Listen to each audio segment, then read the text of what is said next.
As quite literally the world's biggest fan of the Valentino Donna Born in Roma perfume line, of course I had to buy the newest edition Ivory, and unfortunately I am so disappointed by this perfume, I'm gonna be returning it. I rave about Donna Born in Roma on my page all the time. Genuinely, if I had to get rid of all of my perfumes today and only keep one for the rest of my life, it would be this one. So I was expecting to love the new Ivory version, which has the addition of marshmallow to it, and this perfume is aggressively mediocre. I was not expecting a super sweet, fluffy gourmand fragrance with this, because something that I've always said about the Valentino line is that they all share the same common base DNA, which I personally love. And if you know how the original smells, you know that this is a very fruity, floral, girly, feminine, sexy, slightly vanilla perfume. I love it. So all of the perfumes in the line do borrow something from this, but they typically add a little bit more of a twist to them, which makes them different and unique. In this, the twist was supposed to be marshmallow and orange blossom, and instead I'm just getting syrupy orange blossom, no marshmallow, no vanilla, and it's basically just a worse version of this. This reminds me a lot of Prada Paradox, which personally is a perfume that I don't like because I find the orange blossom in that, just like this, is very syrupy and very prominent.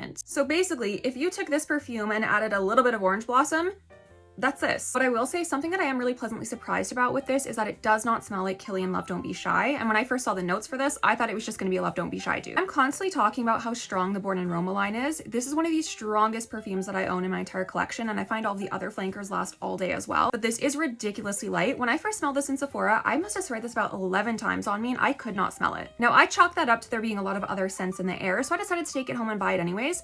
I cannot smell this perfume on me after about an hour, no matter how many sprays of it I do. I've tried it on clothing, on hair, on skin, it just completely disappears on me. My other problem with this is this cost me 250 Canadian dollars. That is a ridiculous amount to be paying on a designer Sephora fragrance. $250 is essentially approaching a high-end niche luxury fragrance, not a designer perfume. And for $250, this needs to be way better than it is. I also find that for whatever reason, the lid on this feels really cheap. Mine doesn't have a tight seal, it just goes on here really loosely, which I haven't had with any of the other fragrances. If this was half the price, I wouldn't be so hard on it and I would love it. In fact, if this ever went on sale for half the price, I would buy it again. I do think this perfume smells really good, but I don't think it smells unique, and I don't think it smells good enough to justify the $250 price point. I get zero joy out of giving this a bad review, and I am actually so upset that I have to give this a bad review because I ride so hard for the Valentino perfumes. But at the end of the day, I just don't think this was worth my money, so I'm going to be returning it, and therefore I'm not going to recommend that anyone else goes out and buys it, because if it's not worth my money, it's not worth your money. I still love you, Valentino, but $250 for this? No way.